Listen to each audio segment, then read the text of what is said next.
જય શ્રી કૃષ્ણ બધાને ને જય માતાજી। તો આજે આપણે બનાવીશું કસ્ટર્ડ સાબુદાણા ટેટીમાંથી એક ફ્રૂટ સલાડ જેવું ઠંડુ આ રીતે બનાવીશું ફ્રેન્ડ્સ। તો તમે જોઈ શકો છો આપણું આ અત્યારે તૈયાર થઈ ગયું છે।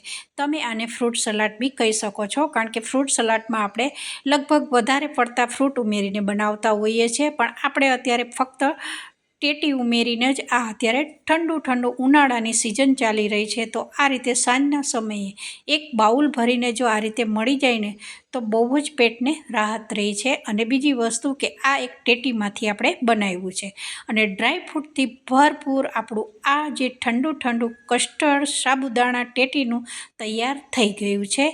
તો તમે જોઈ શકો છો કે આ રીતે મેઇન ઇન્ગ્રેડિયન્ટ્સ મેં તમને અહીંયા બતાવ્યા છે। અડધી ટેટી લીધી છે અને પલાળેલા સાબુદાણા છે, અને લગભગ 5 થી 7 આપણે બદામ લીધી છે। તમે કાજુ લઈ શકો છો, જે તમને ડ્રાયફ્રૂટ પસંદ હોય એ તમે લઈ શકો છો। અને આ કસ્ટર્ડ લીધું છે, જે બજારમાં કસ્ટર્ડ પાવડર તૈયાર જ મળતો હોય છે।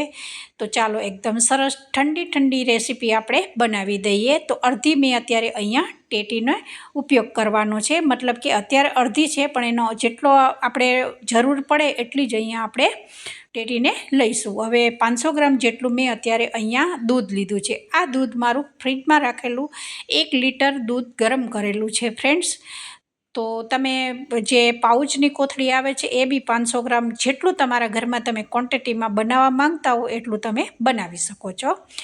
તો હવે આપણે અહીંયા કસ્ટર્ડને સીધો તો આપણે નાખી નથી દેવાનો હોતો, એટલે કસ્ટર્ડ પાવડર 1 ચમચી લીધો છે મેં અત્યારે, અને એમાં લગભગ 3 ચમચી જેટલું આપણે દૂધ ઉમેરીશું, જે અત્યારે બાઉલમાં ગરમ કર્યા વગરનું દૂધ મેં અત્યારે અહીંયા રાખ્યું છે।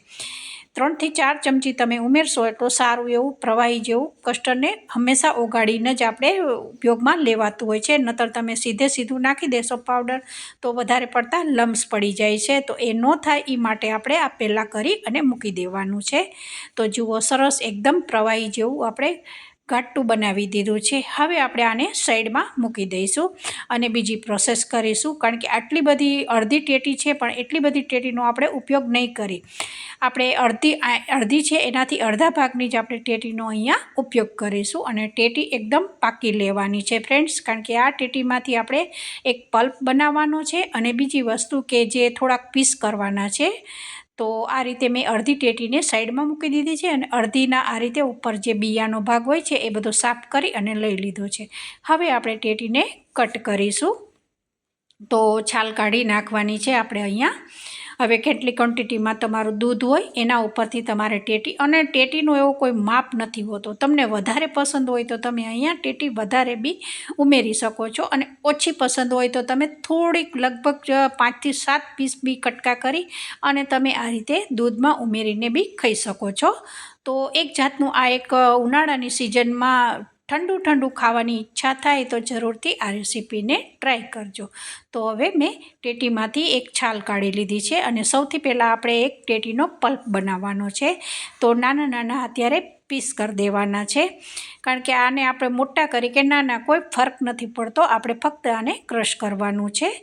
તો જુઓ લગભગ અત્યારે મેં આ રીતે છાલ કાઢી અને 2 થી 3 પીસના કટ કરી દીધા છે આમાં આ રીતે બાઉલમાં, અને એક સારો એવો પલ્પ બનાવી દેવાનો છે।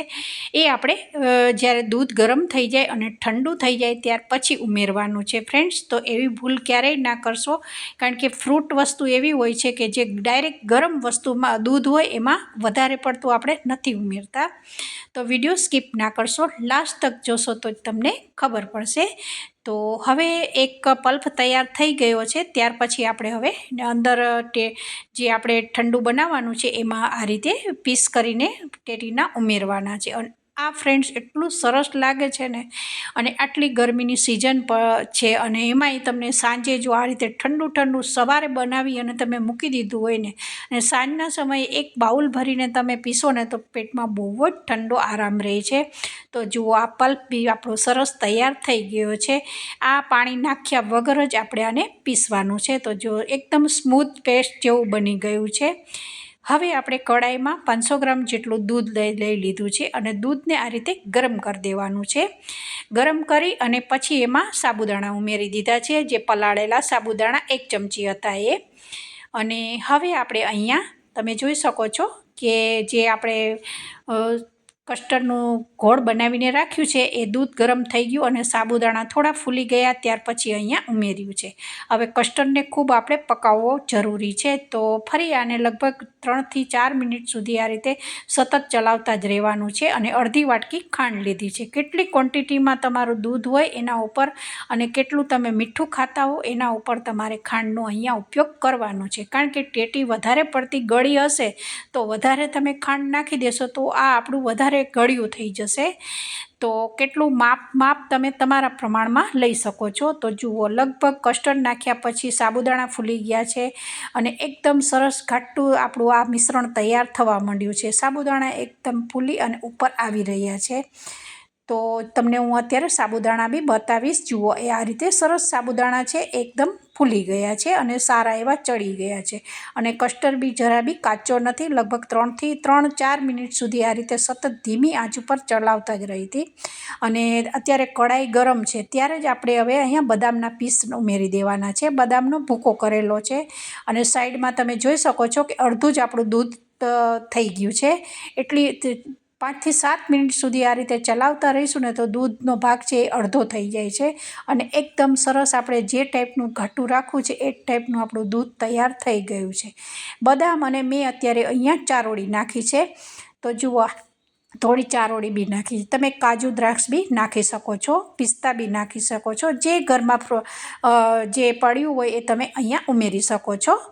તો હવે આપણું આ એકદમ સરસ બદામ નાખી અને આપણે આને હવે ઠંડુ થવા દેવાનું છે. ઠંડુ થાય પછી જ આપણે અહીંયા ટેટીનો જે પલ્પ બનાવીને રાખ્યો છે એ ઉમેરવાનો છે. અને સાઈડમાં જે મલાઈ થઈ છે એ બધી આ રીતે કડાઈમાં છૂટી પાડી દેવાની છે. તો જુઓ, આ ટાઈપનું સ્પેચ્યુલામાં બતાવું છું કે ઘાટું તમારે રાખવાનું છે. બહુ વધારે પડતું ઘાટું રાખશો તો કેવું થશે, ખાવામાં સારું નહીં લાગે. તો થોડું પ્રવાહી જેવું રાખશો ને તો આ ચમચીથી પીવામાં બહુ જ સરસ લાગે છે. જેવી રીતે આપણે ફ્રૂટ સલાડ બનાવીએ છીએ બસ એ જ ટાઈપનું આ ફ્રૂટ સલાડ જ છે એક જાતનું, પણ આપણે ફક્ત ખાલી અહીંયા ટેટીનો ઉપયોગ કર્યો છે. તો હવે આપણે અહીંયા જે પલ્પ 1 વાટકી તૈયાર કરીને રાખ્યો છે એ હવે અહીંયા ઉમેરી દીધો છે. અને ફરી આ રીતે સ્પેચ્યુલાથી થોડું ચલાવતા રહેવા છો. અને પછી જે પીસ છે મેં અડધું બાઉલ ભરીને નાખી દીધા છે. કારણ કે જેટલા તમે ટેટીના વધારે પીસ રાખશો ને અને મોંમાં એકદમ સરસ આવે છે.